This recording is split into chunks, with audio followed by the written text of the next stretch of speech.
Look, I get that some people think if they buy a ticket, they've got the right to yell whatever abusive shit they want at footballers. But they're not just footballers. They're also people. And none of us know what is going on in each other's lives. So for Isaac to do what he did today, even though it was wrong, I give him love. And as for why he did what he did, that's none of my fucking business. Next question. Yeah, new trend. Coach, let's talk about Colin Hughes. Yeah, he's a hell of a player and a great man. I think we've underused him. I think you're right. Glad we agree. I prefer you to old trend. Next question.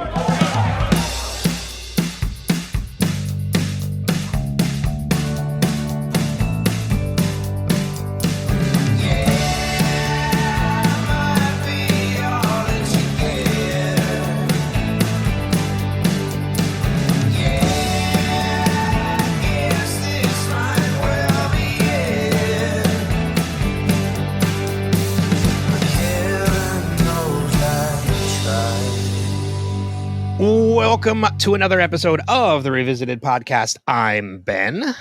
And I'm Kristin.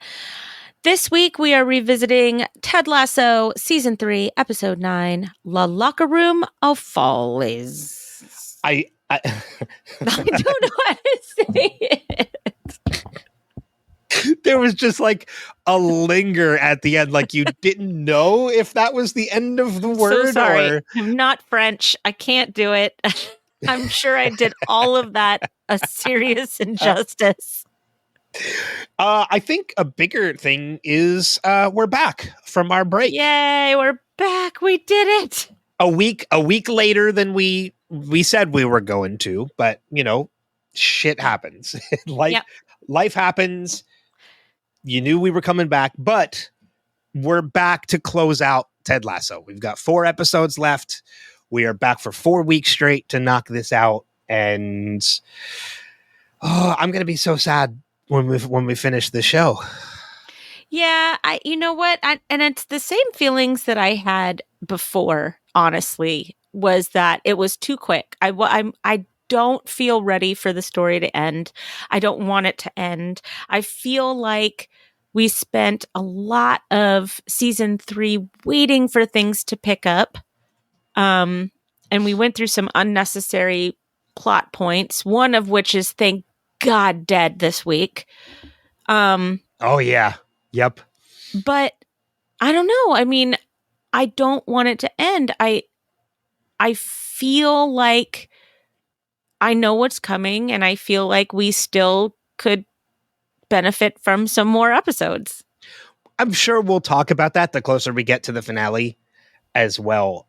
I will say, like, one of the things we said before we went on break was we were both going to end up just watching the rest of these episodes and then coming back and talking about it. I didn't either. I didn't either. I wanted to, and it wasn't that I didn't have the time, because there's nothing on right now because everything is still on break. I mean, there's a couple of shows that are on right now. I finished Cheers while we were on break. Oh, cool. Which that was my first watch through, and that'll play into The Good Place because of Ted Danson, and it plays into Ted Lasso as well because of it, Sudeikis' relation to family George relation. Wendt. Yeah. But I didn't watch Lasso just because I wanted to save it for the podcast, for the conversation.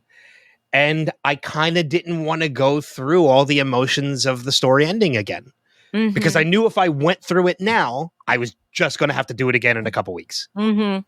So I saved it and said I was going to do it. Neither one of us did it. It is what it is.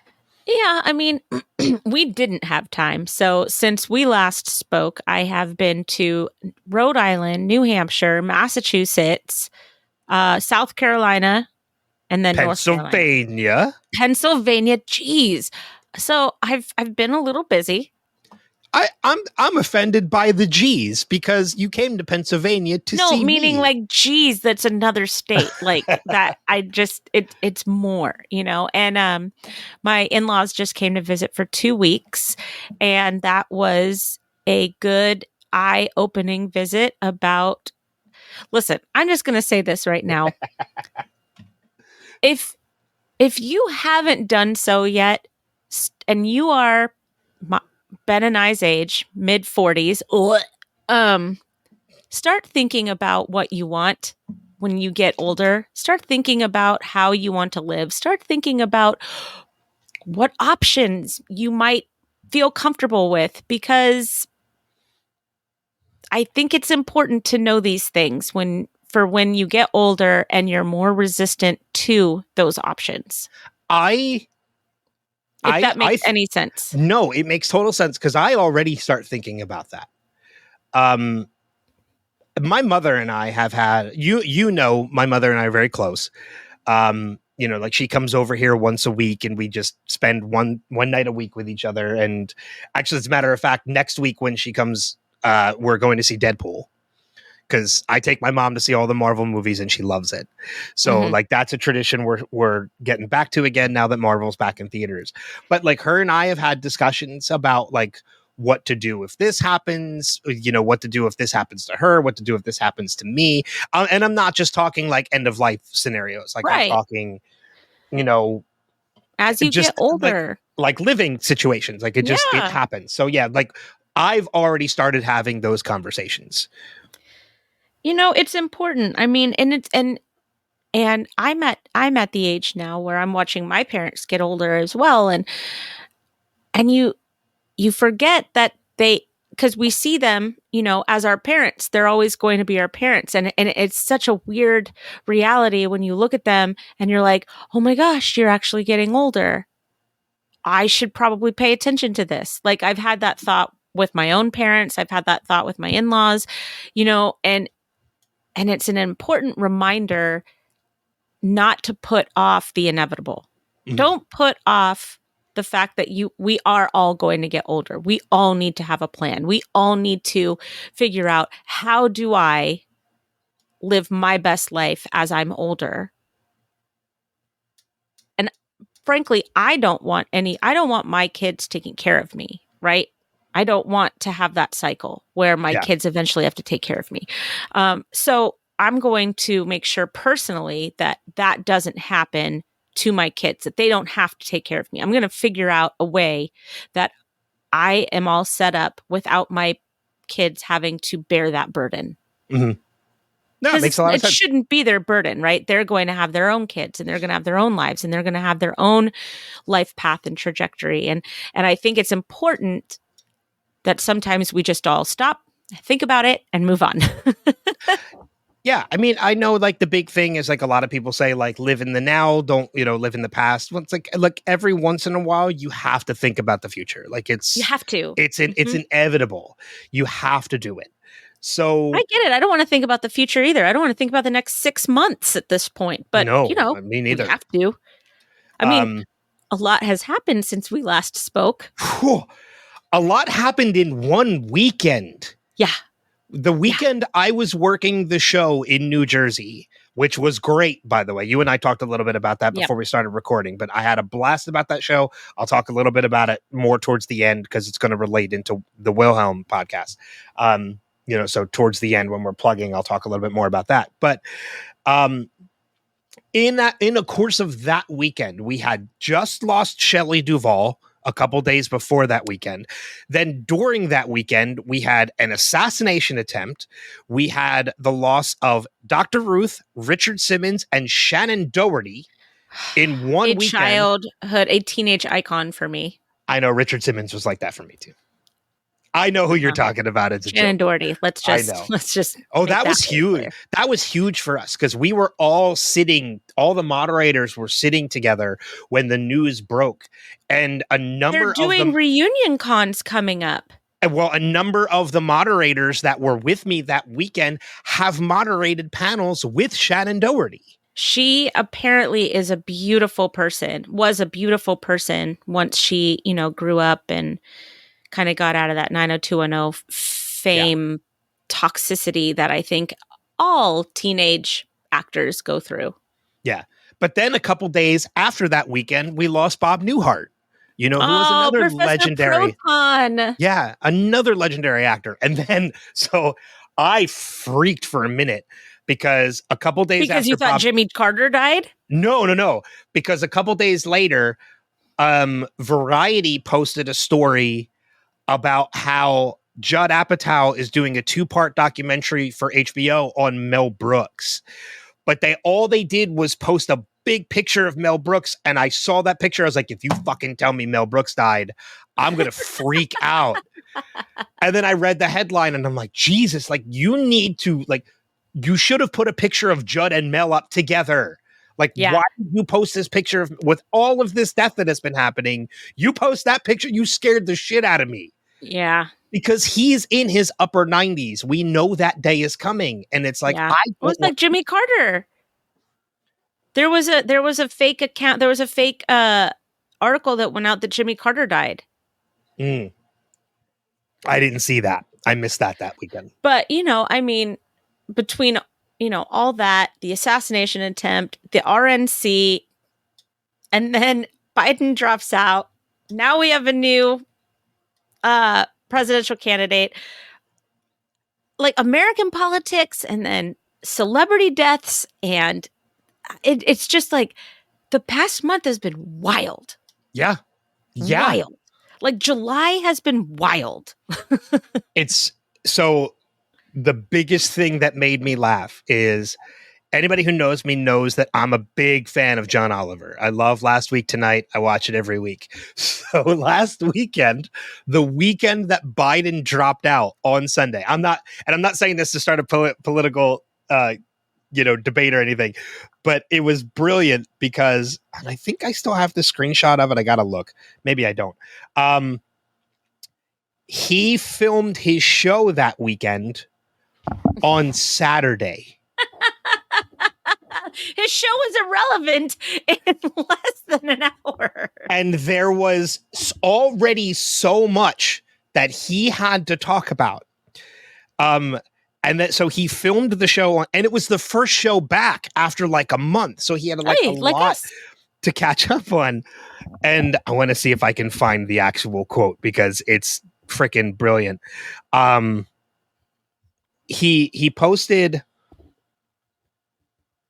Where the hell is it? Don't worry, guys. This won't be edited out later. No, it won't, because I'm keeping this awkwardness in.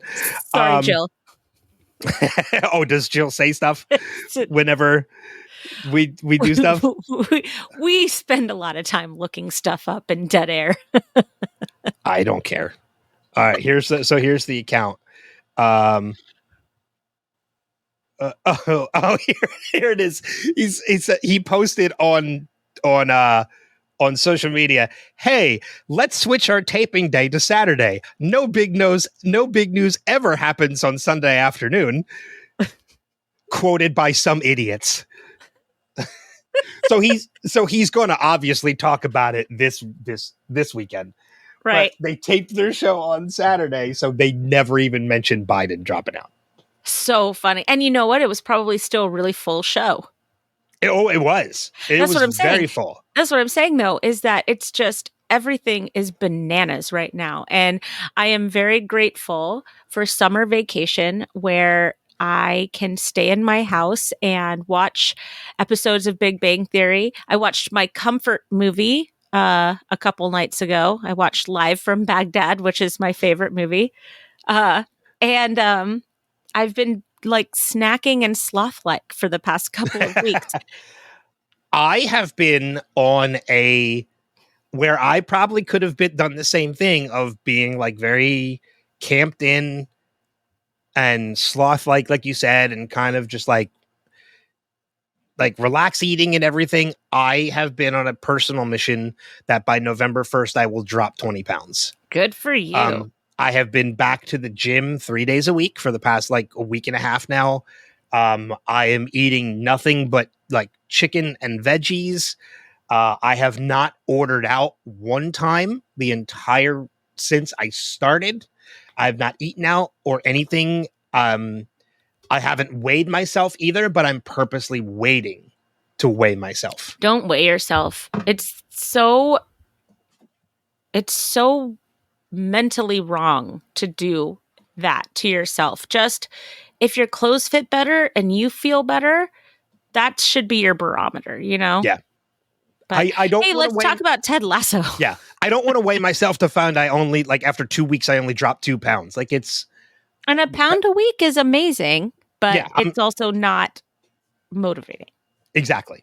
Yeah. But you're right. We've done our catch up.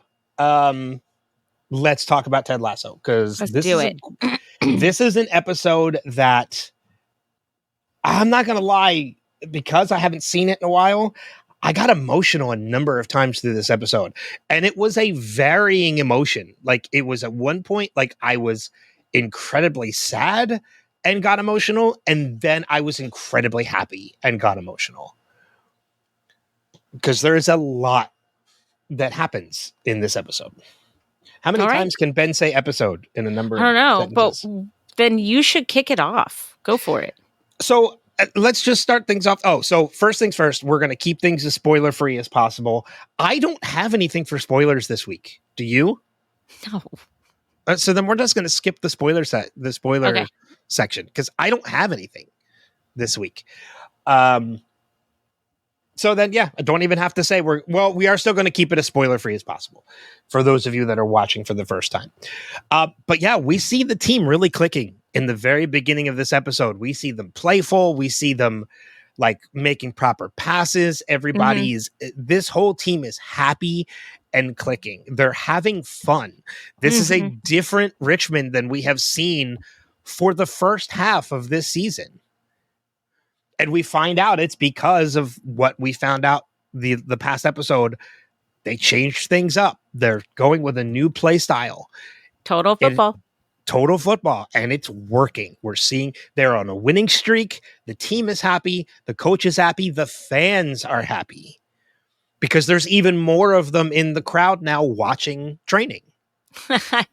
I love that we check in with Jeremy, Baz, and Paul. And they're like, Isaac probably had a reason to do that. Like, they know the team real well. They know that. Well, that's a little later in the episode too. But even before, yeah. But what I'm saying is that checking in with the team, like you were talking about, everybody's happy. So a way to know that is you don't have Jeremy, Baz, and Paul screaming at the television anymore. They understand what's happening. They're happy because they have the information. They feel like they are a part of the team. That's the greatest thing about the Richmond team right now is that Ted Lasso has given the Richmond fans a free ownership stake. Mm-hmm. Come watch the practice. Come peek behind the curtain. We want you there. We want you invested. That makes me think of something I will actually do a spoiler for. Oh, okay. So I'm going to take that back. We are going to jump into something very quick for spoilers because you just made me think of something. I'm so smart. But I mean, even before that, like you're right. We see Jeremy, Baz, and Paul like very happy and they're not screaming at the TV. They're rooting for their team. But even kind of on that same note, we see May is very happy because the bar is making money again. The pub is making money so much that they ran out of pint glasses. I love it that Jeremy, Baz, and Paul got champagne flutes. Yep. But they looked huge. Is it me or did those look like the biggest champagne flutes in the world? They looked kind of normal to me. That they got to drink for free out of those champagne flutes that night. I don't know, but we all know that Paul thinks that tastes better. I think, or is that Jeremy? Tastes better. Anything tastes better out of a champagne flute. Honestly, yeah.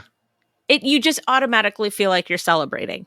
Just put a champagne flute in your hand. You're celebrating. Yeah, I would drink sparkling apple cider out of a champagne flute while everybody else is drinking champagne and be just as happy as everybody drinking champagne. Yeah. Although I love champagne and Prosecco. Like, I really, really do. That's the one thing where if somebody's like, hey, we're going to pop a bottle of bubbles. I'm like, yeah, okay, I'll have some. I can say no to everything. But if somebody's got that popped, I'm like, yeah, okay, that sounds good. Let's do that. Yeah.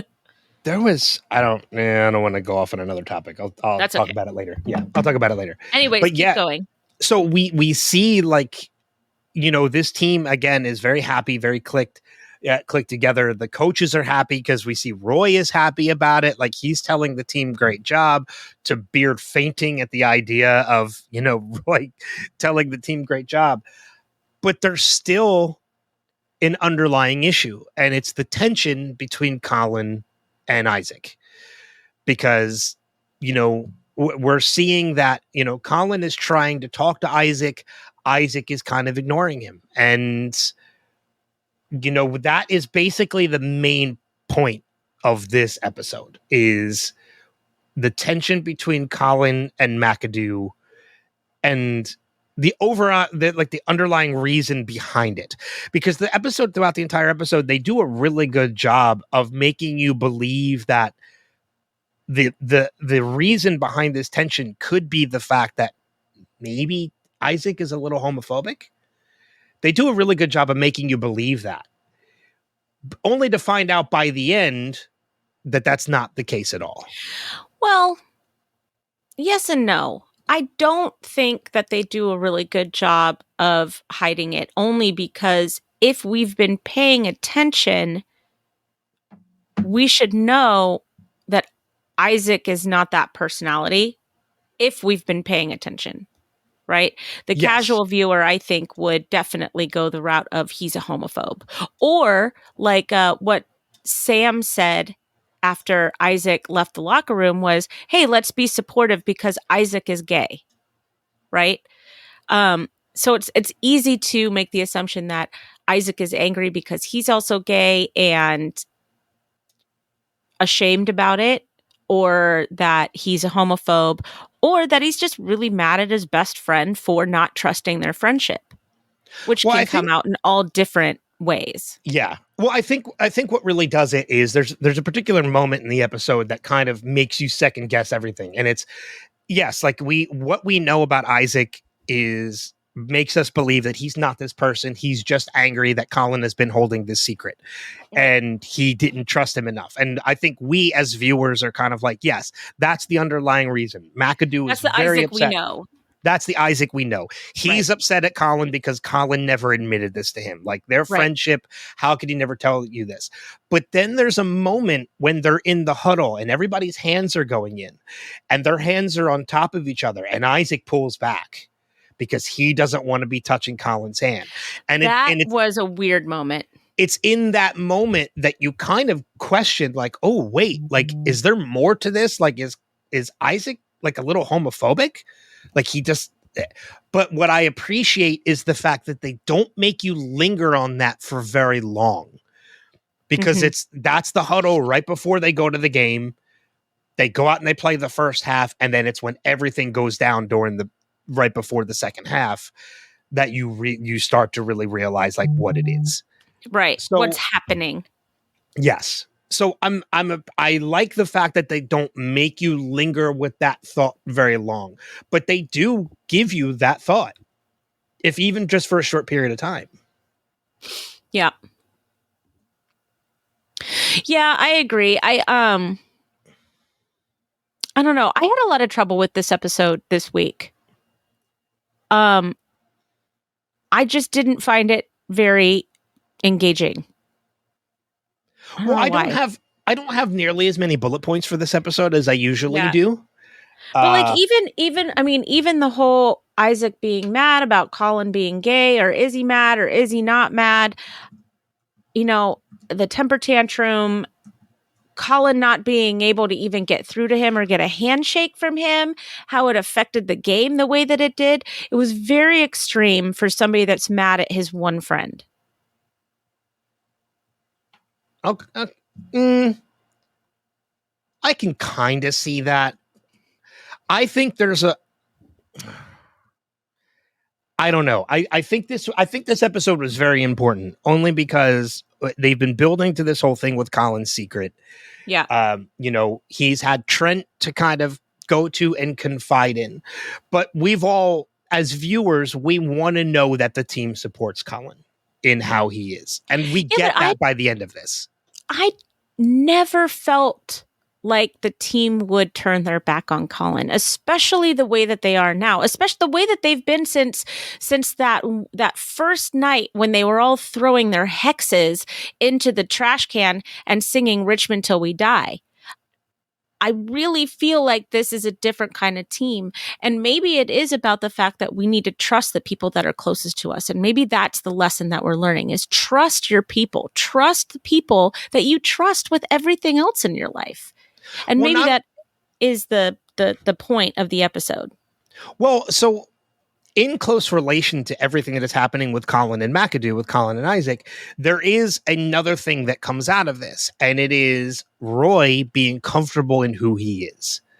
This is a huge episode for Roy, and it kind of ties into it a little bit because that press conference at the end is Roy literally getting out of his own way, as Rebecca so eloquently puts it. Yeah. Earlier on in the episode. Roy needed something for him to kind of realize, that Rebecca was right. I think he would have realized it on his own, even without all of this, because Rebecca was very forthcoming with what she thought, telling him to get out of your own way. That whole conversation when she calls Roy into the office and goes off on him, like telling him stop being a prick, like get out of your own way. Yeah. I love that scene because this is Rebecca being boss lady Rebecca, who we love. Boss ass bitch. And then, but there's also this little moment where after she's done berating Roy and the camera goes back to Rebecca, there's this coy little, like looking up like a puppy at Roy. And that's kind of like her apologetic way of saying, like, I'm sorry, but I'm right. Yeah. There's just this look that but she see, that's gives the Roy. way that people should be talking to Roy. That's his love language. Scream at him. He's gonna hear you. Yeah. Yep. But you really love Roy in this episode. He has quiet moments in this episode that, first of all, we get to hear him say whistle again, which is always my favorite. Whistle, good job today. But you get the quieter, softer moments of Roy. You get the moments of Roy that remind us why Keeley loved him so much. Mm-hmm. And I think that that's really beautiful. Well, so, I mean, even before all of this goes down with Isaac and Colin and that the press conference that Roy ends up handling by the end, we get it earlier on in the episode. Rebecca asks Roy to take the press conference because Ted can't do it. Ted has to step away. He's got parent-teacher conferences, for Henry. So she tells Roy to do the press conference, and he ends up handing it over to Beard. But in that moment, where Rebecca asks Roy, like, I love the fact that Rebecca, like, as much as Roy likes to be Roy, Rebecca has the power even over Roy, because like she's like, I'd like you to do the press conference, and he's like, fuck no. And then immediately Rebecca just gives him this look as in like, excuse me? Like, we are seeing boss ass bitch Rebecca again, and like, not intentional, like she's just stepping up to be the badass boss that she is. Well, and she's just like, okay, I see that you said no, but I am your boss, so I'm going to stand here until you give me the reason, or you give me the answer that I expect from you, which yes, ma'am. She doesn't even have to say anything to Roy. She doesn't even change her facial expression. Yeah, she just stares there at him blankly, and he backs off. I know. It's He's like, okay, okay. I'll give it to Beard. Like, it's just, but then he ends up undermining her and giving it to Beard anyway. That was such a bad move. Oh my God. And then you go in and you see Beard is like arguing with the press and you find out it's over who is the greatest rock guitarist of all time. Yeah. Mm-hmm. Which everybody knows is Jimi Hendrix. So I don't know why we had other names. But however, I am offended that Beard thinks Jimmy Page is overrated. Maybe he is. Maybe he is. However, my favorite part of that is Higgins poking fun at Rebecca. That guy from Cream. That guy from Cream. Dear God. Oh my. For anybody that doesn't know who the guy from Cream is, Clapton. It's Eric Clapton. It's Slowhand himself. Yeah. It's arguably one of the top 3 guitarists of all time. Yeah. I've had the awesome pleasure of seeing Clapton perform. Oh, you're so lucky. I want to. So he's number 1 on my bucket list. Yeah, I've seen Clapton perform, and he is amazing. So, but when Higgins comes out and he's just that guy from Cream, like, I was hysterical. How do you not know that's Eric Clapton? Well, I guess if you're not of course Higgins knows it's Clapton. He's like, he's tuned into the music world. He's Eric Clapton. Yeah. Well, a lot of people British, from what I know. I think he's British. A lot of people don't realize that Clapton had a career before Clapton. Like, there are some people that probably just don't know he started out in Cream. Anybody Rebecca Welton's age is going to know who the guy from Cream is. Well, she probably also panicked a little bit too, because she didn't expect that question. Yeah. She didn't expect it to be a continuation of Beard's discussion with the press corps. The guy from Cream. Oh, hilarious. But yeah, like, it's, but then we get that moment where, like, she's pissed off and she runs into the locker room and she's like, "Oh, Kent, like, my office, like, get your hairy ass in my office now," which I forgot about this moment. has one of my favorite quotes from the episode that I will save for quotes. But that moment is just, it's fucking Roy Kent at his brilliant. Like, and I love it that he's so petty. He's petty enough to turn around and put it on. He's like, "I hate all of you." Yeah. I mean, fuck it. I'll just say it now. He's like, "Every single one of you knows my ass isn't hairy, yet none of you spoke up. And I will never forget it." It's such a perfect Roy Kent moment. It really is. I love it. It's just, I mean, and then we see, again, we go back to Roy, Rebecca setting Roy straight. Like, she knows Roy needs to get his head out of his ass. He needs to stop being so distracted by himself.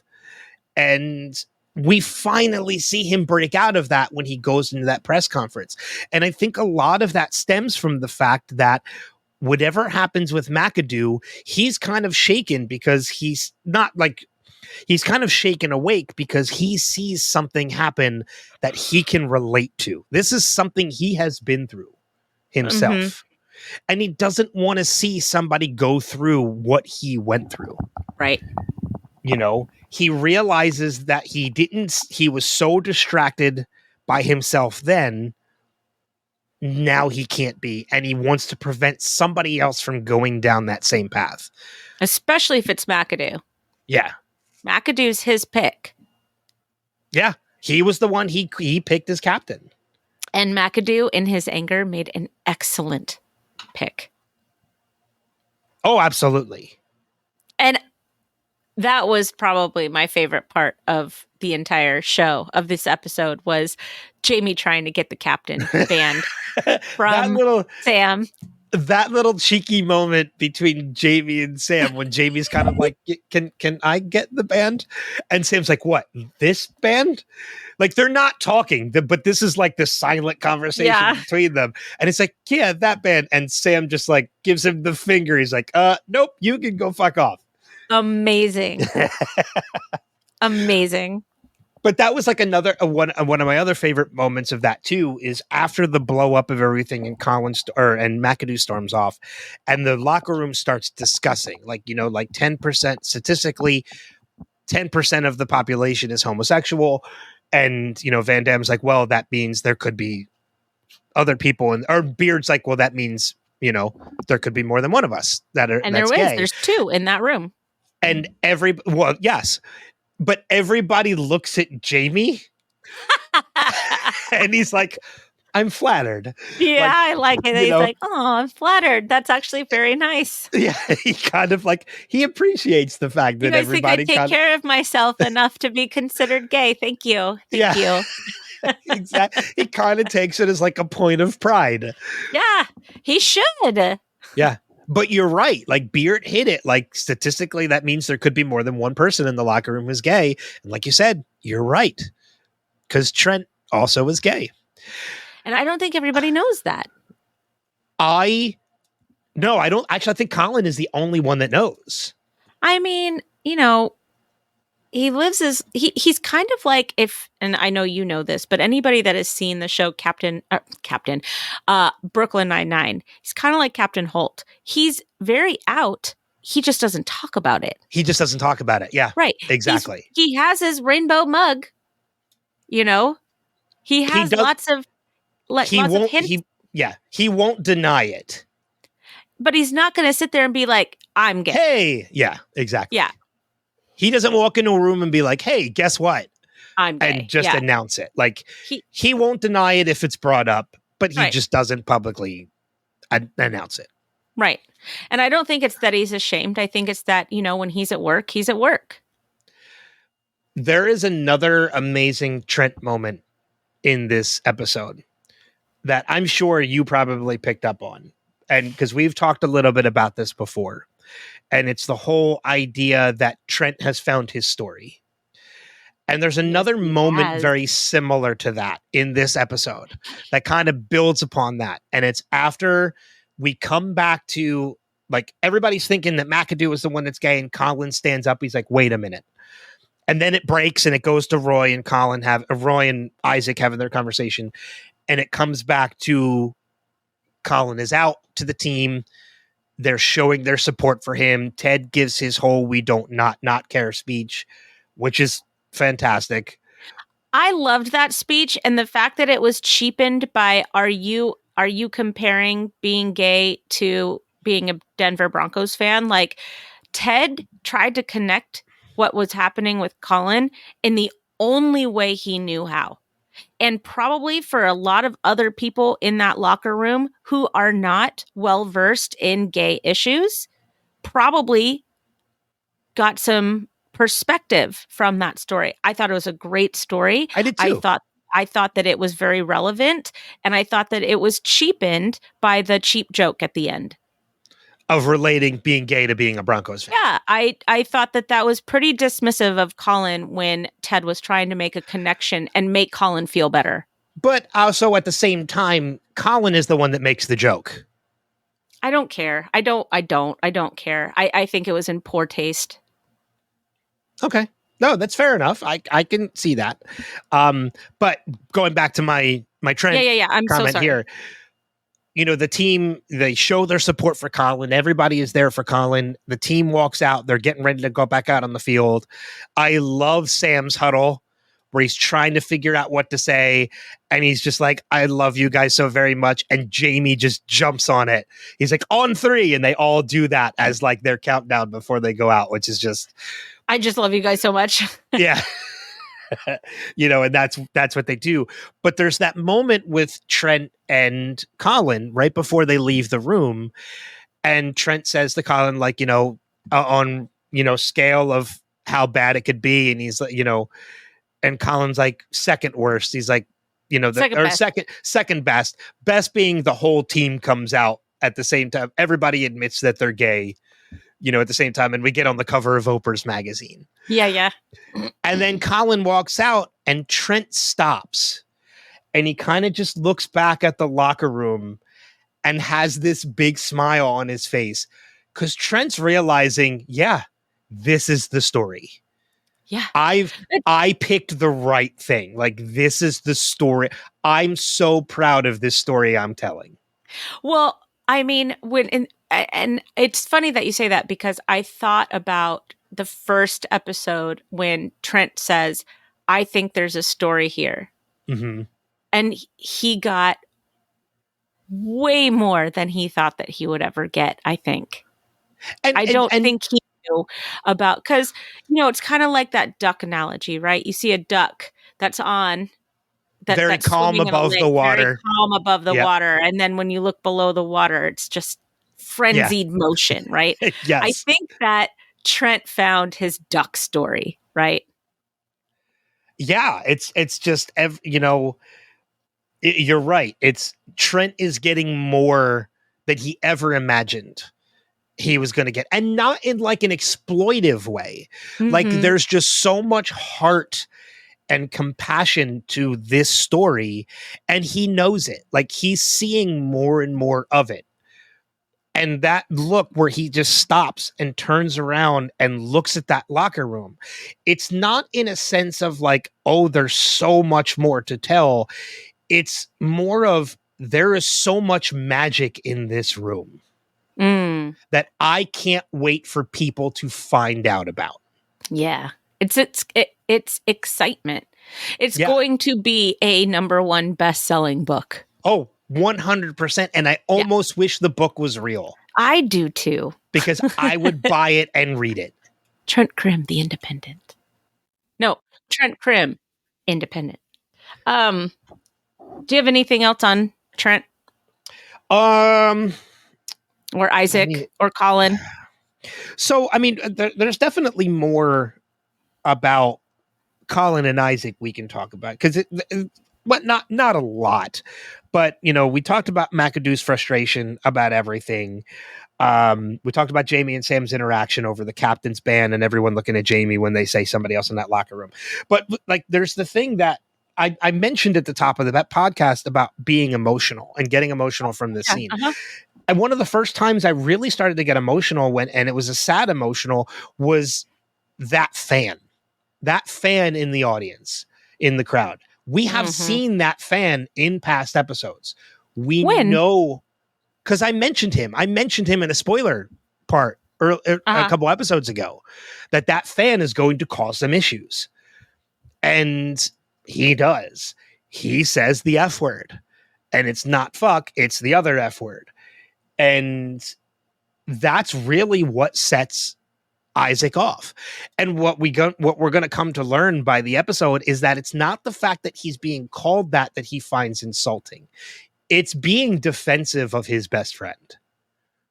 100%. But you don't know that at the time. Right. You come to realize by the end of this episode, he gets that upset because he doesn't want Colin to feel that way. He's defending Colin in that moment. You don't see it at the time.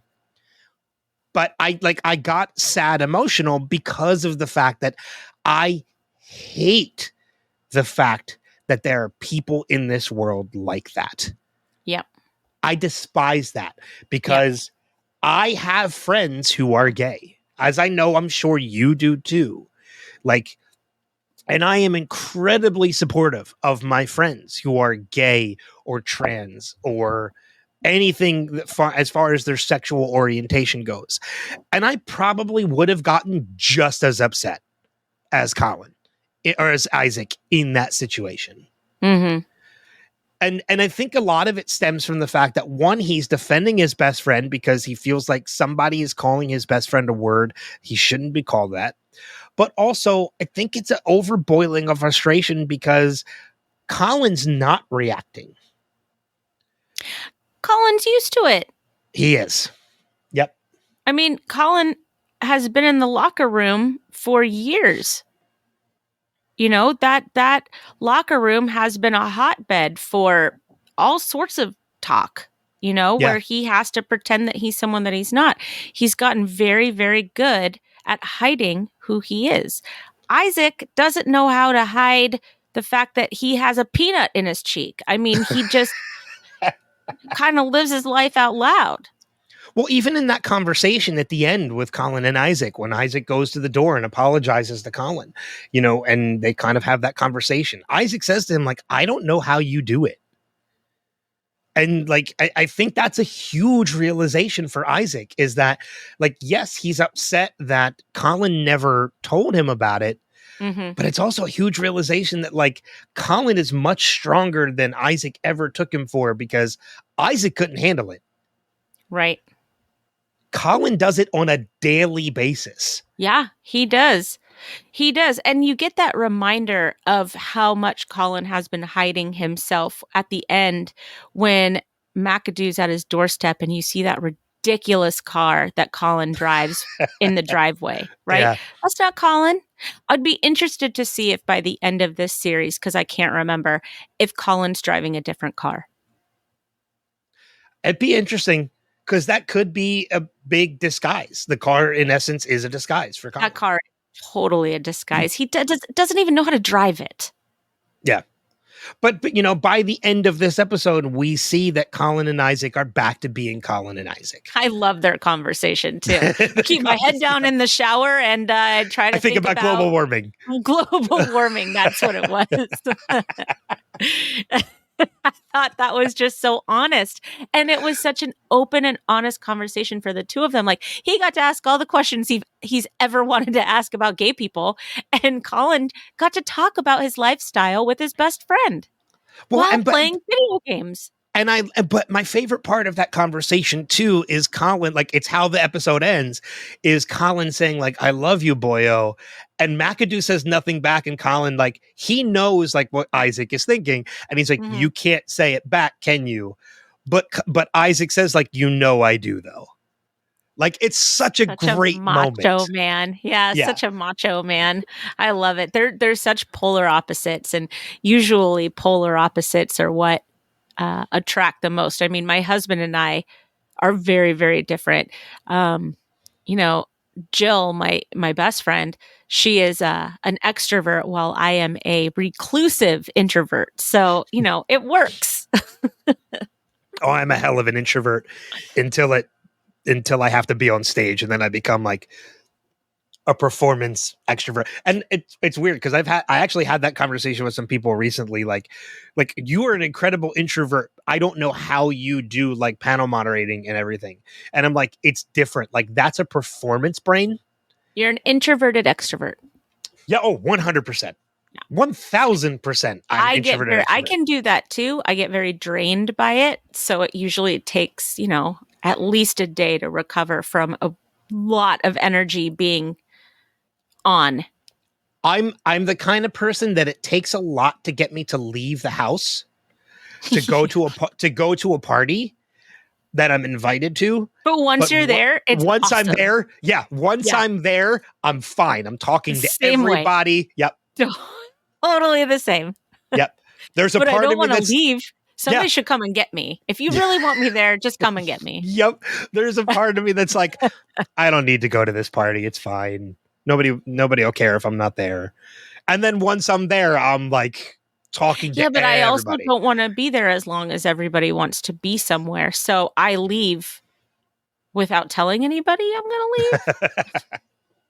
Oh, I don't do that. I say my goodbyes. I need to always have an exit plan, which is why I don't like being picked up, which is also why I don't like going places, because I have to drive. It's, it's very complicated. Anyways, we're talking about Isaac and Colin. Yeah. But I love that by the end of this, that frustration is gone. We see the two of them again, because we do see it was affecting their play on the field. The whole team had no idea what was going on. Like everything is working, everything's clicking. They're winning all these games, and then Isaac goes out there and just basically like shits the bed on the field. Yeah. On the pitch. I knew what you meant. But yeah, so, and then, going back to Roy's press conference as well, what an amazing moment for Roy, because like this is Roy opening up too. Like, this is him telling a story about something he knows he did wrong. Mm-hmm. and telling this story about how he joked with this guy and this guy pounded on him and he didn't know the reason why. And then he finds out the reason why. And he has lived with this like this entire career. And he finally opens up about it and tells the press corps about it. And it's such a great moment too, because like Rebecca sees that this is Roy finally getting out of his own way. He gives Rebecca the nod and Rebecca just has this huge smile like, yes, this is the Roy I want. This is the Roy we want. Mm-hmm. And it's great. It's a great, this. It's the Roy that they know.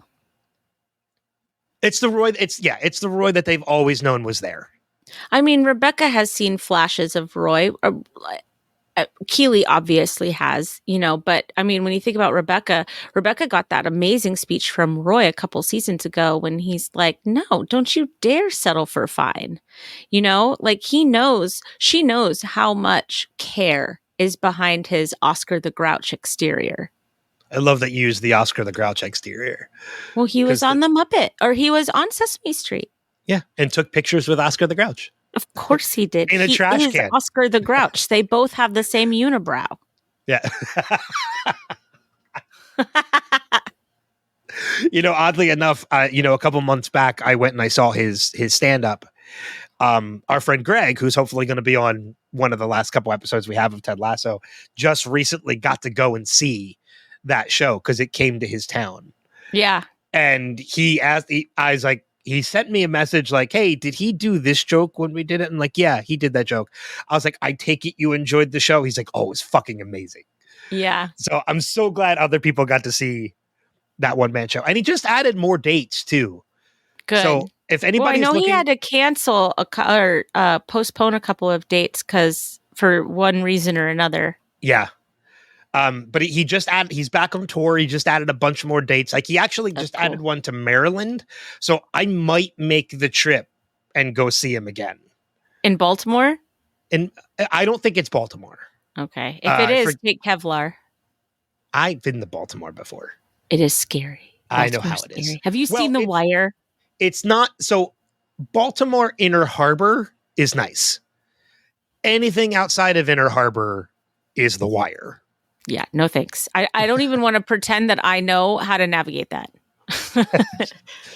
Can we move on from Colin? Yeah, I think I've covered everything about Colin, Roy, and Rebecca. Okay, good, because I want to talk about Jade. And Nate. But Jade is a boss in this episode. Can we just talk about the fact that she knows who Rupert is without saying a word? Yeah. I love it. She knows she knows from the moment Rupert walks in that he's a who snake. Rupert is. Yep. And we get and watching her boyfriend dance around this man probably was just torture for her.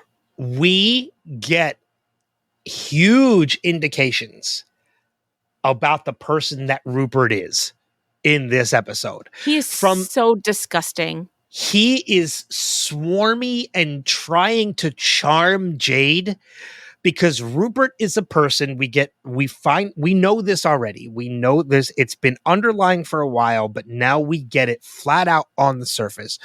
Rupert is somebody who feels he can take what he wants. From trying to charm Jade, who is this beautiful girl on Nate's shoulder, to the fact that he can walk in and just help himself to Nate's baklava. You know me. I don't do group food.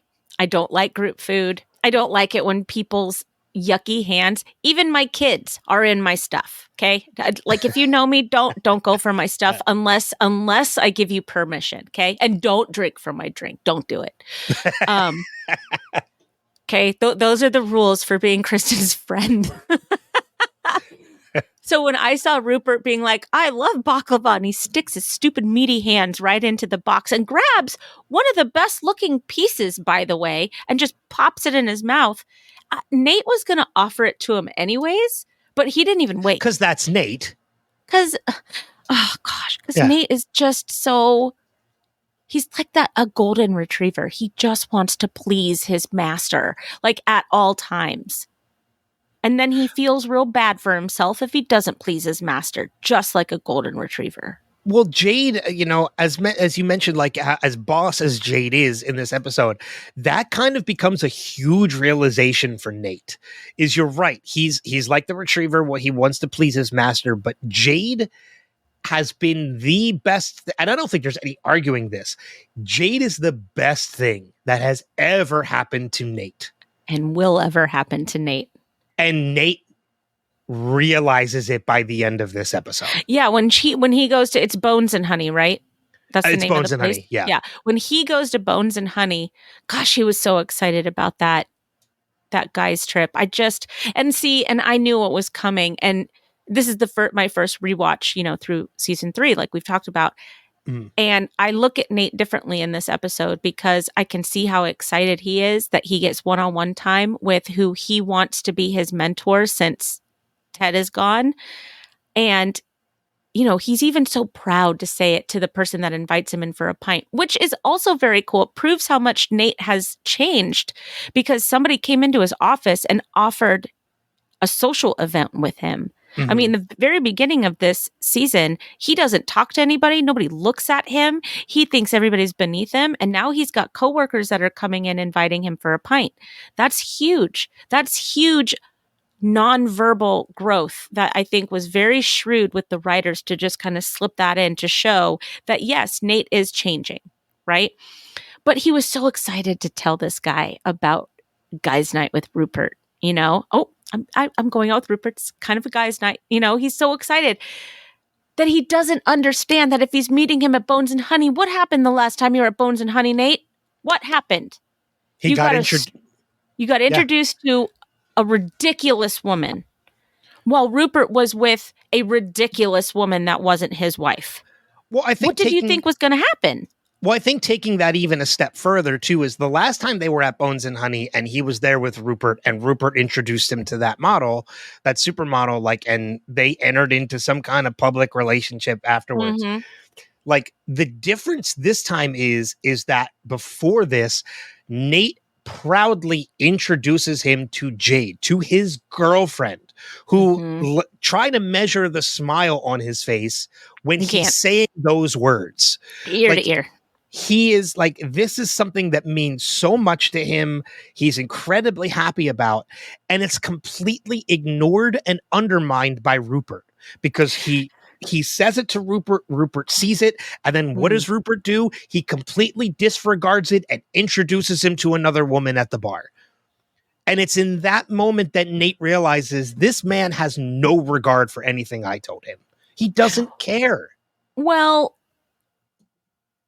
yes, but at the same time, Rupert's got his own agenda. He wants to make Nate into a mini Rupert. He wants somebody just as mean and just as conniving and just as slimy as him so that they can, rule the football league. I'm not really sure, but that seems to be Rupert's master plan. So I think Rupert learns a lesson in this episode as well. He learns that Nate is not who he thought Nate was. Nate was a completely different person when Rupert approached him. Nate was angry. He was petty. He was destructive. He was everything that Rupert wanted in a moldable piece of clay, anger clay, right? And now Nate's gone on this journey and he's met Jade. And Ted has kind of been there without being there as well, right? I think Henry and Ted showing up to the West Ham game was huge for Nate. Oh, 100, yeah, completely. Right? So you get that Nate is still being tethered to doing the right thing. And that tether is starting to get stronger and pulling him away from what has kept him toxic, what has kept him angry, what has kept him destructive, which is Rupert. And this is a clarifying moment for both Rupert and Nate in Bones and Honey. Their relationship is over. You can see it in their eyes. Now, without saying anything. We don't know what's going to happen next. If you don't know what's going to happen next, you don't know what's going to happen next. But something fundamentally changes in Bones and Honey in this episode. Yeah. And I mean, even look at the fact that like when Rupert introduces him to these two women and Nate comes to that realization, like, this is not what I want. Right. This is, I don't want to be here right now, because I think like he is appreciating what he has, and that's Jade. I think he always has appreciated it, but now that like that appreciation level has doubled, because what does he do when he leaves? He goes to Jade and he just embraces her. Yeah. Did you notice that Jade didn't say anything bad about Rupert? I don't, because I think Jade knows that Nate needs to realize it for himself. But that's Jade, isn't it? Like, I mean, just the whole season, the whole time that we've known her, she doesn't say anything, but she knows exactly what's going to happen at the same time. Like, she's just like, okay, you can play that game. I know what's going to happen, and I'll just watch it happen. Like, well, because she has that look about her. She has that intuition. Yeah. Like, she has such Go ahead. I said it's such a gift. Yeah, she has that intuition. Like, she just knows. She knows that where Nate is going to fall. Yeah. And but she's also smart about it, and because it gives Nate strength for Nate to realize it on his own. He doesn't need to be told like what to do, because that kind of takes away your strength of when you realize it on your own. She kind of knows that Nate is going to realize it, and that's going to make him stronger. And that's kind of what happens. It's funny that you say that, because as you're talking about that, because I completely agree. It could also be that she wants to see if she should be wasting her time, if she's wasting her time or not. I mean, she's saying, she doesn't say anything, and she knows that this guy's night is about to happen. I think she knows exactly who Rupert is, and she wants to see if Nate is like Rupert, or if Nate is who she thinks Nate is. And this is going to be a big test. So she doesn't say anything because she wants to get the measure of Nate. Who are you? Yeah, that could also be true too. One of the other things I noticed too is that when Nate says to Rupert at Bones and Honey, like, I just realized I have to leave. Rupert doesn't say anything. He just turns and walks away. Like, he doesn't even acknowledge the fact that Nate's leaving. He's just like, he just kind of turns and gives Nate the cold shoulder and walks away. He gives him a look, though. That's that moment that I'm talking about. Yeah. That's where it's like they silently break up with each other. Now on Monday they'll figure out the logistics of it, but they've already broken up. I mean, again, that's not to say, when you look at the whole overarching story of Nate leaving, of Nate flipping out on Ted, Nate leaving Richmond, then going to West Ham and working for Rupert, 100%, I feel like every single step of this was needed for Nate, to make Nate a stronger person. I don't think any of this story was wasted or made up just for the sake of filler. I feel like every single step needed to happen to make Nate a stronger person. I would agree with that. On second watch, I have a much softer viewpoint of Nate on second watch. Because I know you were very critical of where Nate's story went for season 3. 100%. I hated it. I hated it. But a lot of times, as it happens, like it happened probably with Lost, for maybe some people. I think it happened for Steve. When you slow down and you break it down and you try to understand what the purpose is and what the intention is for some of these characters, you soften. You see what the outcome is and what the process of that outcome was. And that's why I think it's so important to rewatch shows that you love so much, or shows that you didn't understand. If you didn't understand, watch it again. Well, and that's like, and going back to Lost, which is how we started this whole podcast. And like, it still plays true today. There are still people that say like, oh, that show shit the bed and everything else. And then when you go back and you rewatch it and you kind of like pay better attention to everything and pay closer attention to it too. And it's happening now with Ted Lasso, which is arguably a much different show than Lost. Yes. And makes me very excited to go into The Good Place when we're done this to see how viewpoints of that change. Especially with how philosophical that show gets at times. We're going to have to brush up on our philosophers before we actually do this. We're going to have to sit down, lay back on our couch and read Kafka like Jade did in this episode. Yeah, if there's anybody that is a philosopher, like as a degree or hobby, write in. Well, I know Jason. Good Place. I know Jason's excited to join us for episodes of The Good Place because he's very much into like philosophy and Perfect. such. So he can be on the episode where Chidi talks about Immanuel Kant. Oh wait, that's all of them.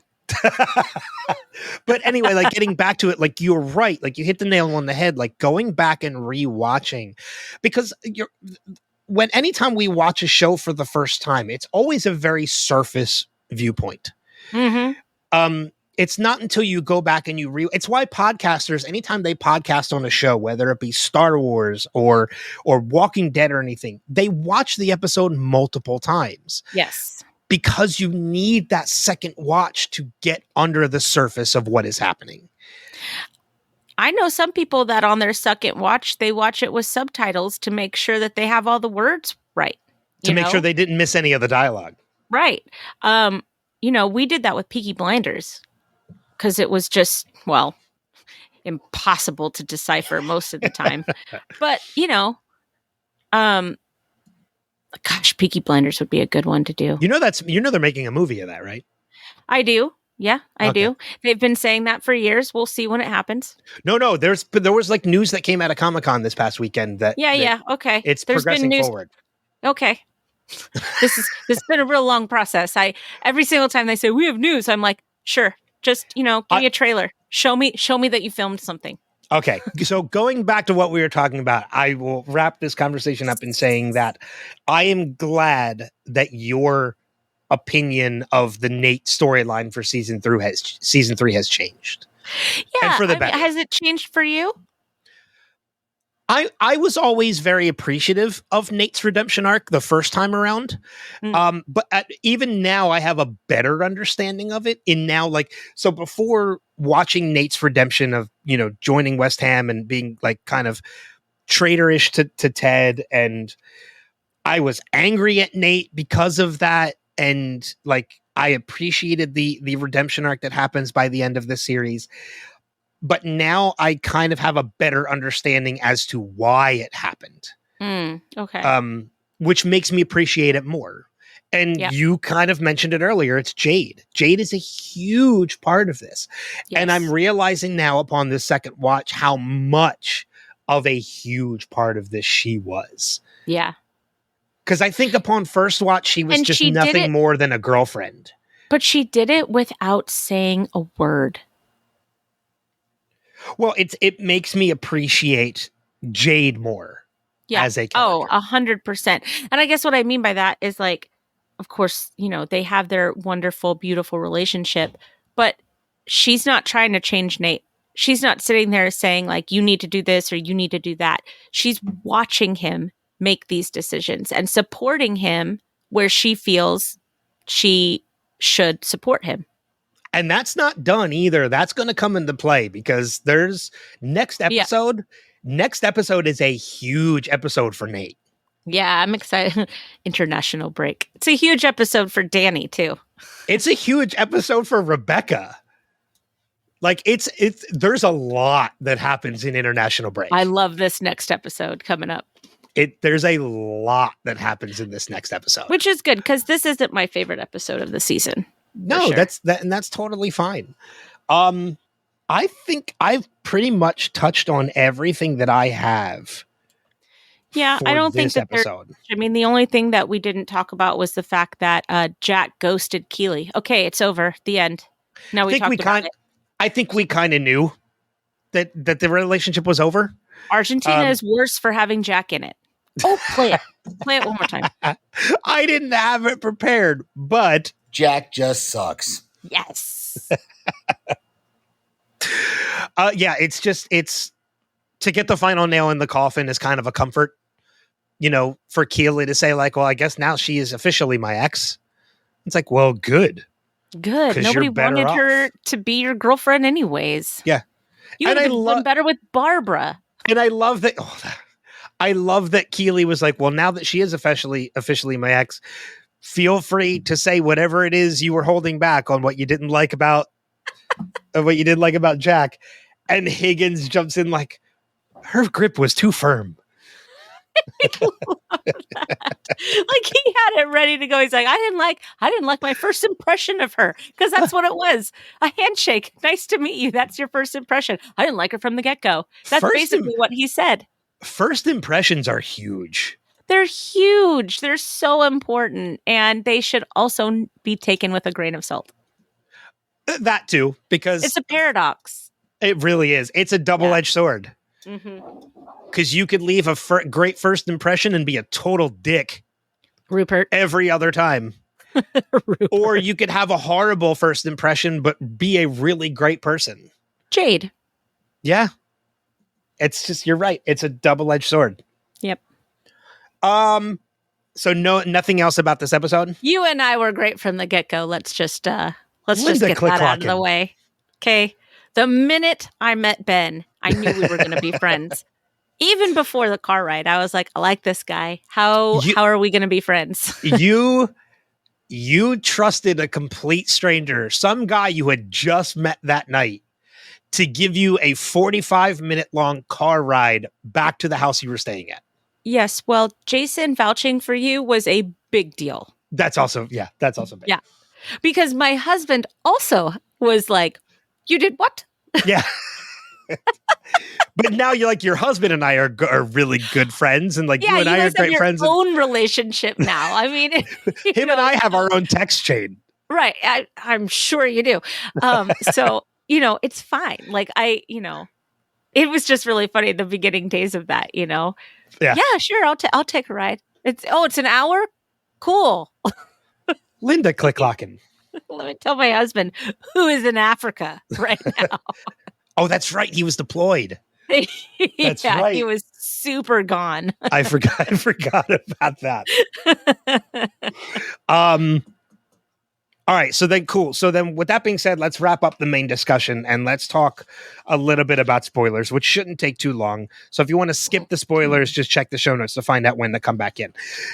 You made a really good point earlier in how the team is now, like, the audience is now invested in this team, in being in the audience, and how they feel like they are part of this team. Free ownership. Free ownership. That was the way you put it, which comes into play by the finale, because what does Rebecca do? Oh, yeah. She sells half of her shares to the team to the fans. They become literal part owners of that team. And I mean, it all starts, I think, with Ted's comment a few weeks ago where he says, it's their team. We're just borrowing it for a little bit. I think that sports teams across the board forget about this. Yeah. The fans own the team. There are very few owners in sports that I think really take it to heart what the fans mean. Mark Cuban. Mark Cuban was number one on my list. Yep. I never liked Mark Cuban just because the Mavericks were such a rival of the Lakers that I just hated Mark Cuban from the moment that I laid eyes on him. But now that I'm older and wiser and have had some distance, I love Mark Cuban. He's great. Yeah. He is great when it comes to ownership of the Mavs. He knows what the fans mean to that team. I will even go as far as saying Jeffrey Lurie from the Eagles is another one. Jeffrey Lurie has done a ton for the city of Philadelphia and its fans who are fans of the Philadelphia Eagles. Now, the Philadelphia Eagles fans themselves are kind of pieces of shit sometimes. And I'm not saying all of them. I'm boo saying Santa Claus. And they threw rocks at Santa Claus too. But that's besides the point. Jeffrey Lurie as an owner has been very appreciative of the fans and has shown the fans a lot of love and respect. And there are other owners out there too. But you mentioned in Cuban, He was immediately who I was thinking about when I brought standard. it up. That's the gold standard. Yeah. Yeah. And continuing on, since you have nothing for spoilers, I'll kind of like continue on with our Nate discussion too, in that when Nate tells Rupert in Bones and Honey, I have to leave, he's not just talking about Bones and Honey. No, he's not. He's leaving West Ham. And I He's think done. Rupert also was like, well, you can't leave because you're fired. You know, like, I mean, it's just the biggest baby on the planet. And what sucks is that we actually get good Rupert next week. Yeah, next week's episode is one of my favorite Rupert moments. It's the only good Rupert moment. The only one. That food fight is hysterical. It is. And seeing that whole story that Rebecca tells about Rupert is amazing. Oh, I forgot it. That's good. So I'll relive it next week. Yeah. It's great. And that food fight and seeing Rupert just kind of like laugh and kind of like be a kid. And you can see that there was something real between them at some point. Yes. It wasn't a show marriage. Like his marriage with Bex is probably very much a surface level marriage. He had something real with Rebecca, which is why he tries to hurt her so much, because you can't hate if you have no feeling. Yeah. Yeah. That's a really good point. But next week's episode, I think, if I remember correctly, kicks off with the news that Nate has left West Ham. He is no longer the coach of West Ham.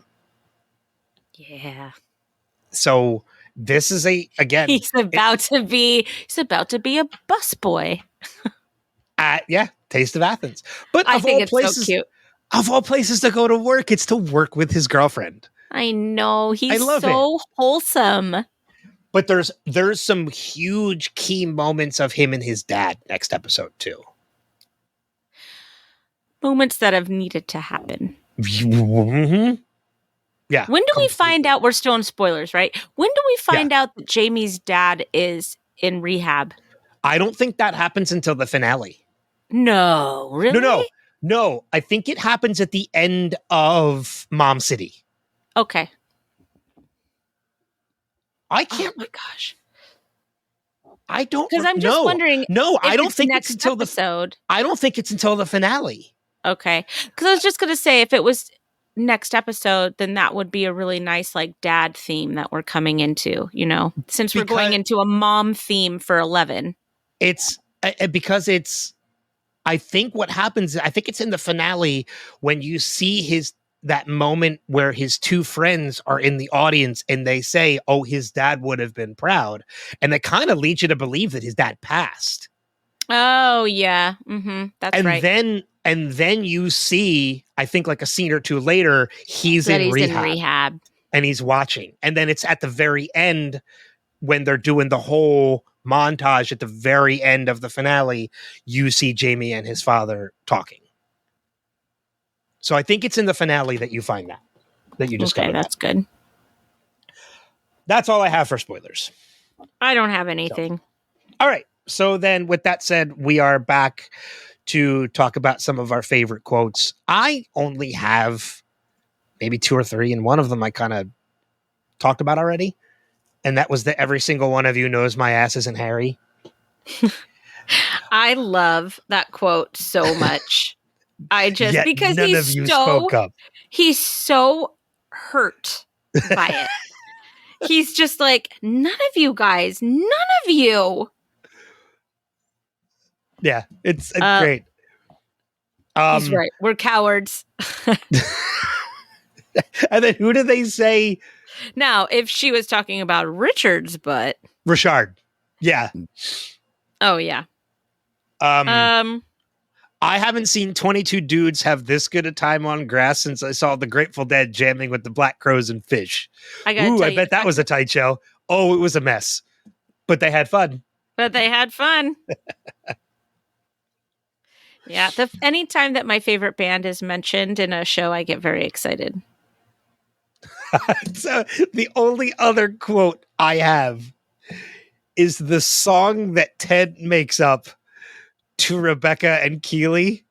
Oh, yeah. I'm heart bent in my apartment because all that you left was your fart scent. But I like it that Rebecca's like jamming along to it. Yeah, She's like, they're "That's kinda both catchy." moving their head until he says fart scent. And she's like, all right, goodbye, Ted. And now that you're gone, I wrote this song because all that was left was the smell of your farts.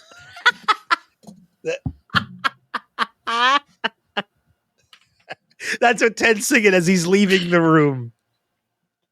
I love it. I love it so much. It's so Leslie, good. the press is ready for you, Ted. It's a big one, Ted. That's what that lady from the American Office said. Which I'm trying to figure out that reference. Because I watched That's what The she Office. said. That's what she said. Oh, I thought he meant the big one part. I misread that quote. Okay. Well, yeah, it's a Misunderstood big the quote. one. That's what she said. But when he says like that woman, like that person from the American Office, he's referring to, I thought he was referring to that's a big one. Yeah. Not that's what she said. Yeah, he was saying that's what she said after it's a big one. It's a big one, like a big dick. That's what she said. Yeah. But when That's he what says, that lady from the American Office said, because Yeah, he but doesn't when- know that.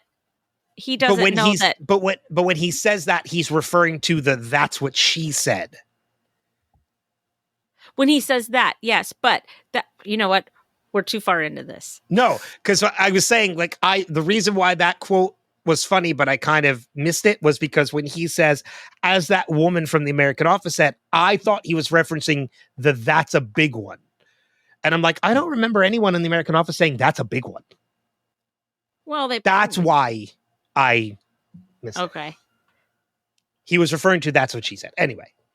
I like the little go ahead, the conversation between Colin and Isaac, but I do like the fact that it was, where is it? Oh shoot, where is it? I lost it. You're welcome, Jill.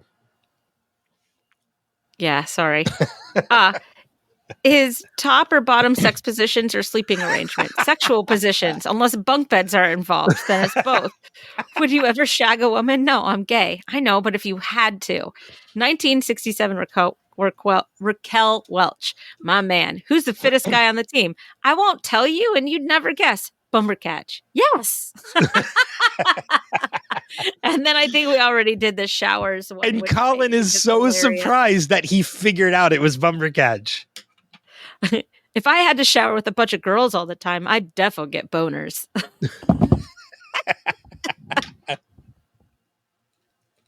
But it's so nice and comforting and refreshing to see them back to who we know they are. Yeah. And that closeness and that friendship. That's a good that's a very open friendship. Yeah. And you know what? And I'll be honest with you, like going back a couple of years, like my core group of friends here where I live, I've been friends with them for almost a decade now. And they are a very eclectic group, you know, like normal, straight, you know, but like some bisexual, some transsexual, some gay, some poly relationships. Like there's a huge like rainbow of different people that are in this core group. But one of the things I love about this group is the fact that like when I was, because I had so many just plain vanilla friends before I met this group of people. Yeah. And when I started getting incorporated into this group and learning more and more about these people, like one of the things I love about this group is like, as I was learning, anytime I had questions, all I had to do was ask. That's awesome. Yeah. Nobody that's a good was nobody was offended that I was asking. Nobody was confused that I was asking. It was all I had to do was ask. Yeah. And they were That's very awesome. open about everything. Mhm. I don't have to ask questions anymore, which I love. That's great. And if nothing else, it has made me a bigger ally because I Yeah, now of course. understand it. You know, so Yeah. all right. That takes us then into the feedback section of the podcast, which we do have 2 voicemails. This first one comes from our friend Alex. So let's play that now. Hey all, Alex Kruger here, leaving feedback for Ted Lasso Season 3, Episode 9, La Locker Room à Folles, I think. So, first and foremost, it is absolutely lovely to be back at Richmond, isn't it? Before we get to any of the good or bad, let's get to the ugly and get that out of the way. Rupert just sucks so much. Did I read this situation correctly? He's flirting the entire time with Jade, assumably because he sees sleeping with his sheepish manager's girlfriend to be a dynamic power play. Am I also right in seeing that Jade has expert X-ray vision for bullshit and isn't charmed in the slightest?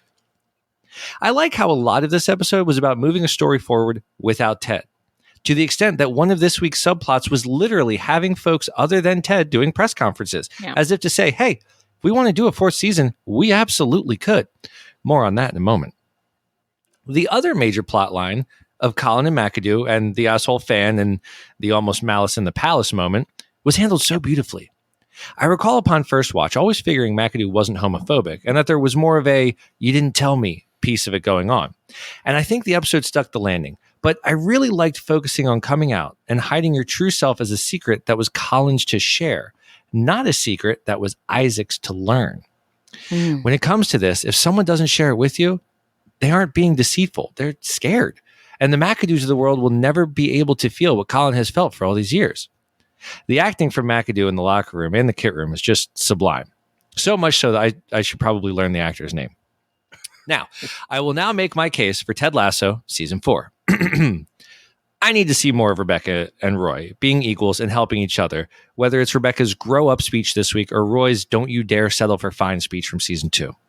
Rebecca's wealth would likely never get in the way, and their comedic timing is splendid. Additionally, Jade's been through some shit. She's aloof and all, sure, but she's always present and very much with it. I want more of Jade's backstory and her history and her relationship with Nate and potentially in the future her as a mother. I'm buying all of the Jade stock I can. I'd love to get more moments between players like we get with Isaac and Colin this episode. I think you could highlight more players instead of shrinking them into one-note characters, which, as much as we all love them, a lot of them kind of are one note.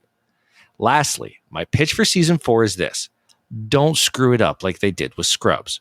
Bill Lawrence can finally make up for it this time. He should have never, ever made Scrubs Season 9. Instead, he should have done an intentional sequel series called Scrubs Med School, kind of like Saved by the Bell to college years, except not crappy. Call this AFC Richmond or the Richmond Way, something that keeps it in this universe but lets it be its own. We, the Richmond faithful, will find it. And if Apple can justify letting Michael Douglas play Benjamin Franklin, they can do this. That's it for me this week. I'd stick around, but I've got 9 hot dogs and 9 beers and 9 innings calling my name. Looking forward to listening to this episode. And as always, until next time. Alex, you can't see it, but Kristin's neck probably hurts from all the nodding she was doing to everything you were saying. Full agree. Hard send on all of it. Full agree. Hard send on all of it.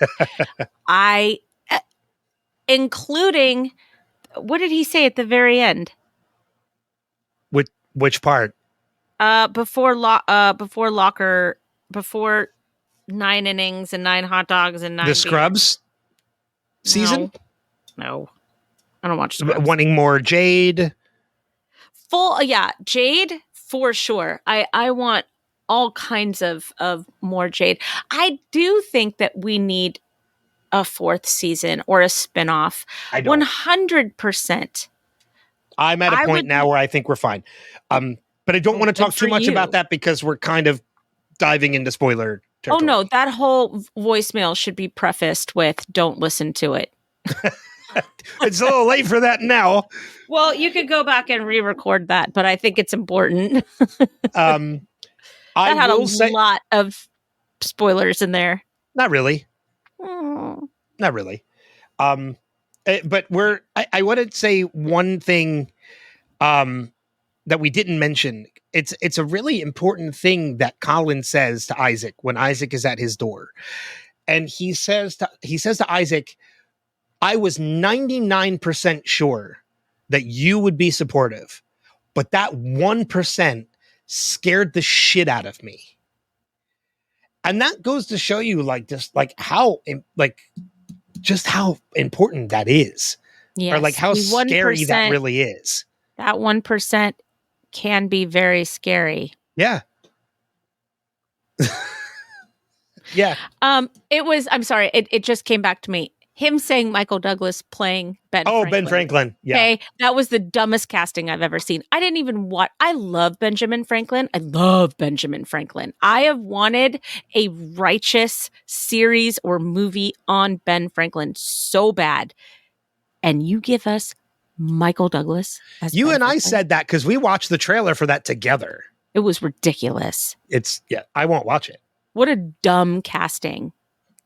Like, Paul Giamatti was perfect as John Adams. Yeah. Perfect. Why? There are so many actors out there that could play Benjamin Franklin well. Yeah. Why are we using Ant-Man's Money Man? Hank Pym. Yep. All right. That takes us to our second piece of feedback, which of course is a feedback voicemail from our friend Steve Brown. Hello, Ben and Kristin. This is Steve, and this is going to be for Ted Lasso, Season 3, Episode 9. Even Roy's having fun. Fans are watching practice. Oh, and things are icy between Colin and McAdoo. Ted gave Keely 40 quid. Keely and Rebecca's head bobbing as Ted starts to sing his little country song, Heartbeat in my apartment. Oh, this is not going to go good. Roy doing a press conference. Okay, Rupert being semi-nice to Jade and Nathan that doesn't seem right. But I think Jade suspects something deeper. Where did this press conference devolve into the greatest rock guitarist of all time, Eric Clapton? Ooh, but it's time for Rebecca to be Rebecca. And Rebecca just nailing Roy on his problems. Get out of your own way, man. Oh, and so Jack has ghosted Keely, and not only that, now Jack is in Argentina for the next couple of months. Oh, that reception between Isaac and Colin, they got to fix this relationship. Ooh, I forgot what this guy said. Oh, and Isaac going into the crowd. That's not good. As much as Isaac was defending Colin there, I understand. But doesn't a red card mean he's dejected from this game and the next game? Match? The time for jokes. Read the room, Leslie. Sam flipping off Jamie about, no, I'm not giving you the captain band. Oh, great speech, Ted. Great speech to Colin and the team.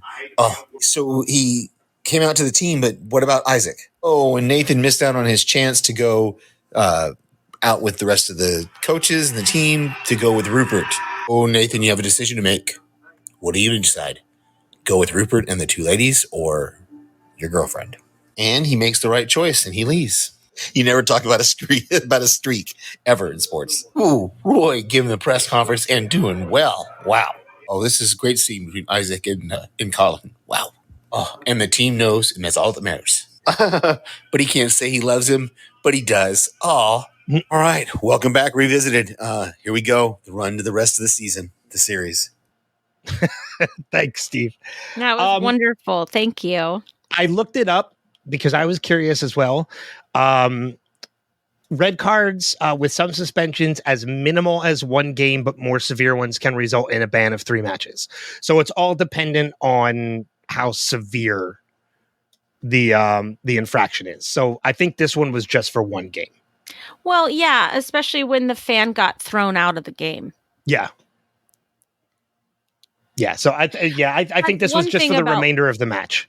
One thing about Richmond is that they will close their wagons around their staff so hard and so fast. Mm-hmm. They will not leave anybody out to dry. That's rare. Well, look at that. Look at the influence that Roy had. Roy basically just had to say, get him out of here. And he was gone. Mm-hmm. Oh, he was gone. Yep. He's Roy Kent. He's here. He's there. He's every fucking where. Roy Kent. Oh. Which I can't wait until September because that is when they release the Funko Pop of Roy riding a bike. Yay! And I already pre-ordered it. It comes out in November?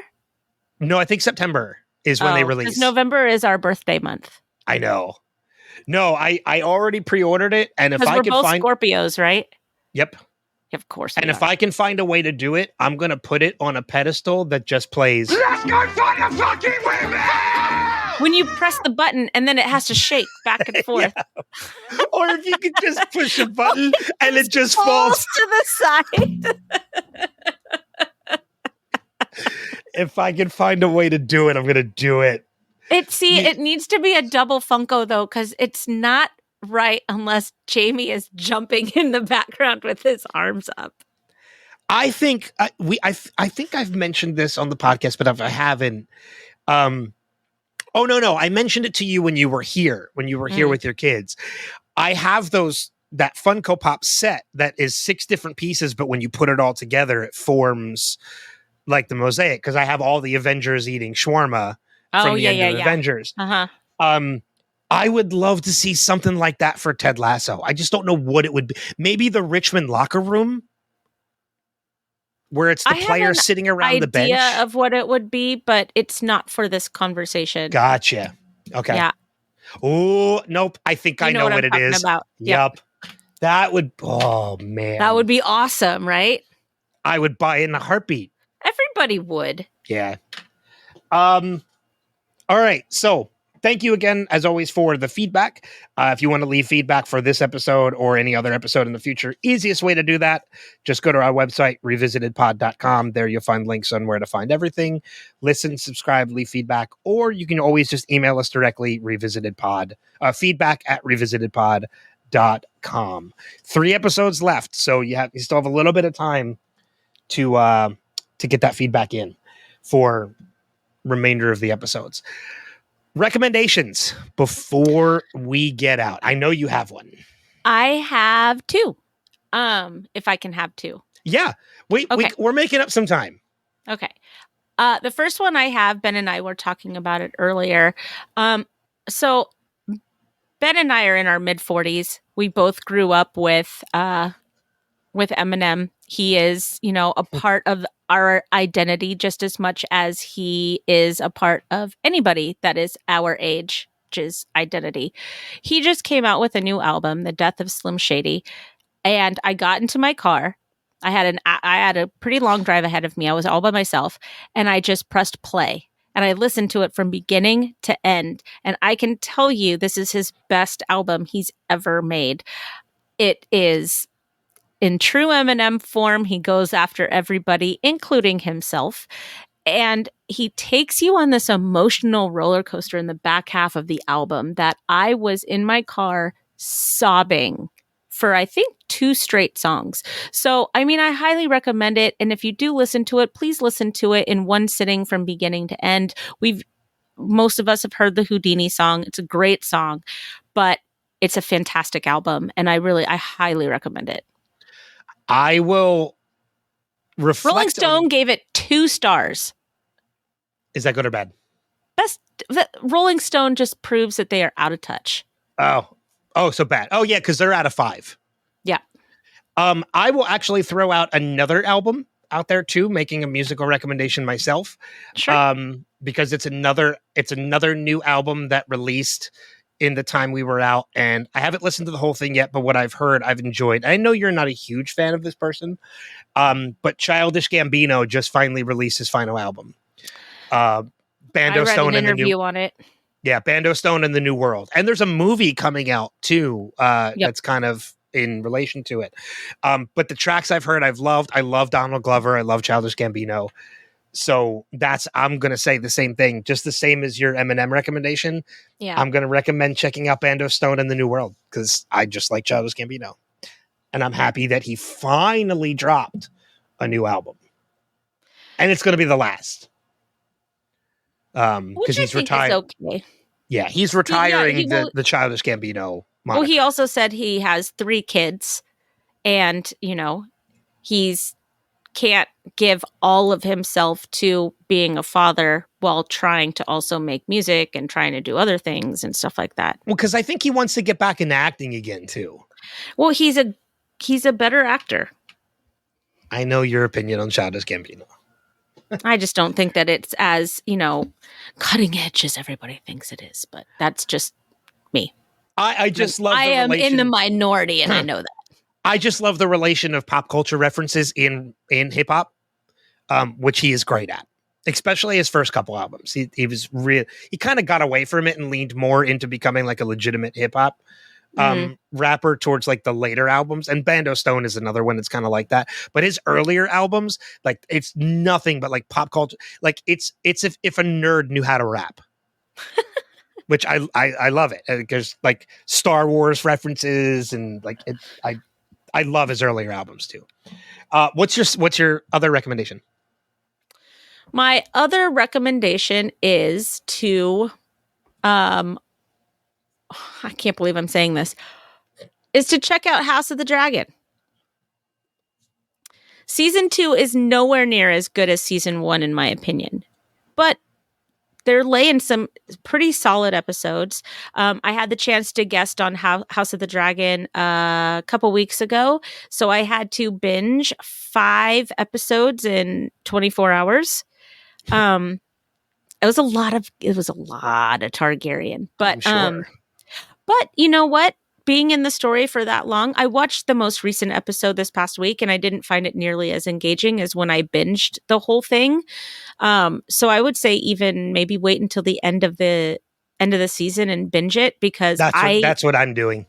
Thoroughly enjoyed the first 5 episodes, and the 6th episode just kind of fell flat for me when I watched it on its own. But I'm waiting for the season to end, and then I'm going to binge it. Yeah, but it wasn't as depressing as I thought it was going to be. Okay. Still depressing. It's Game of Thrones. I mean, right. It's going to be. It's depressing. Westeros. I will make. How about you? I'm going to make two quick ones. Because one of them I can't talk too highly about. I saw Deadpool and Wolverine, and it's amazing. If you're a Marvel fan, go see it. Especially if you like Deadpool and Wolverine. Just it's so much fun. But it's okay if you don't like the Deadpool movies, guys. It's okay. Because Kristin doesn't like the Deadpool movies. Okay, you are okay. But a movie I will recommend, though, that is available now to stream is one I got a chance to see a screening of and really ended up liking it much more than I thought I was going to. And that's The Bike Riders, which is the movie with Austin. Of it. Oh, you really? Really? Austin Butler and Tom Hardy and Jodie Comer. I'm not a huge Tom Hardy fan. I am. He is fucking phenomenal in this movie. As he is in Peaky Blinders. He's a good actor, Ben. Norman Reedus is also in this movie. Oh, then I do know what you're talking about. I do know the movie you're talking about. Yeah, so it's good?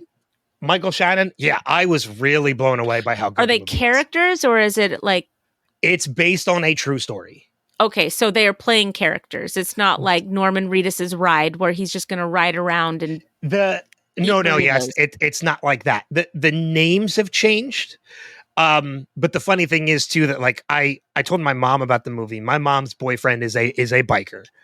I know a lot of bikers, they get a real heavy stigma for being a certain kind of person, and they're really not.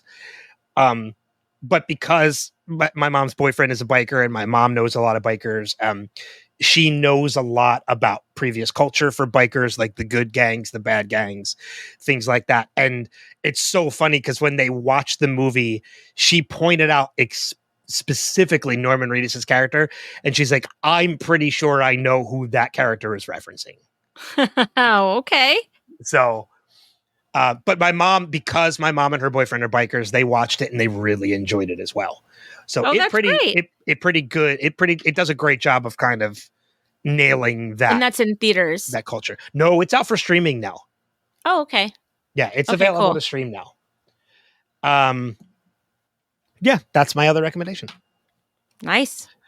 So next episode, season 3, episode 10, international break. Great episode. There's going to be so much to talk about for this episode. Great episode. I love being back. I missed this. Me too. I missed this so much. We're going to be taking another short break once we're done with Ted Lasso before we come back with The Good Place. But that's just basically so Kristin can gear up getting ready to go back to school. I have to do some travel for another show out in Colorado. And we want to prepare ourselves for The Good Place. So, And it's nice to take a couple of weeks break in between shows. Yeah, to not just jump right into Ted Lasso into The Good Place. We kind of want to let it settle a little bit and then go into it. So once we're done with Lasso, we'll take another couple weeks and then we'll return after Labor Day for that with a new season. But before we head out, obviously we want to make mentions of Podcastica, which is we share this podcast with them. You mentioned House of the Dragon is in full swing, talking about the current season of House of the Dragon. Rima and Paik just wrapped up. Actually, I don't know if they're wrapped up their coverage of Sweet Tooth yet or not. They might still be in it. But they're incredibly happy because news just came out of Comic-Con this past weekend that not only is the Dexter prequel series happening, in which the spinoff, Michael C. Hall is doing the narration for that prequel series, much like Sheldon. But there is another Dexter spinoff happening with him returning as the character of Dexter. No way. He has to be returning as the ghost for his son then. Like his dad showed up for him. You know what I mean? Know. No. He's dead now. No. No. I don't know how they're going to do it. But you know what? They rebooted it. I thought it was going to go into a direction. They decided just to crap the bed. I was invested in New Blood. I was too. I don't know why it was so short. Well, because it was limited series. It was always meant to be limited series from the beginning. But again, Daphne and Paik are incredibly excited because they cover the Dexter series on Strange Indeed. So they're excited that they have some new stuff. Daphne and Paik. Rima and Paik, yeah. Daphne and Paik, I've Run for Your Lives still going right now. And then, of course, on my end of things, Wilhelm is going to be returning with new episodes this September, which means more movie swaps for Kristin and I to do. More top 5 episodes, more celebrity interviews, more panel audio. There's so much more coming. And that's going to be returning just after Labor Day when we kick off things with Revisited as well. So wilhelmpodcast.com is where you can go to check that out. Or I have a new domain for Wilhelm too that you can also use, which is just welcometowilhelm.com. Oh, I like it. Like welcome to Wrexham. Well, that's so anybody who's listened to Wilhelm, that's how I always start every episode is welcome to Wilhelm. Very nice. Now, welcometowilhelm.com will also take you to the website. Very nice. The Patreon is going to be launching with the new season. There's going to be merch launching with the new season. I'm going bigger than ever with Wilhelm, and I'm incredibly excited. Especially working with this new con circuit and all the content I'll be able to get from that is going to be hugely incorporated into the podcast. And they want me to incorporate Wilhelm into the podcast, which is wonderful. So important to me and why I love working for this company. That's wonderful. And then of course, podcastica.com is where you can go to check out all that other stuff. Any final notes from you before we wrap things up? No, just take care of each other. Take care of yourselves. We're going into a very dicey part of the year if you're an American, and just hold on. Yeah. We'll get through it. Yep. One way or another. We will get through it. And the biggest part is getting through it together. That's just it. So with that being said, thank you as always for being a part of this whole journey, whether it's the past or the upcoming future. Thank you for listening, subscribing, telling your friends, checking out all the other podcasts we mentioned. But until next time, we'll see you guys back out on the pitch.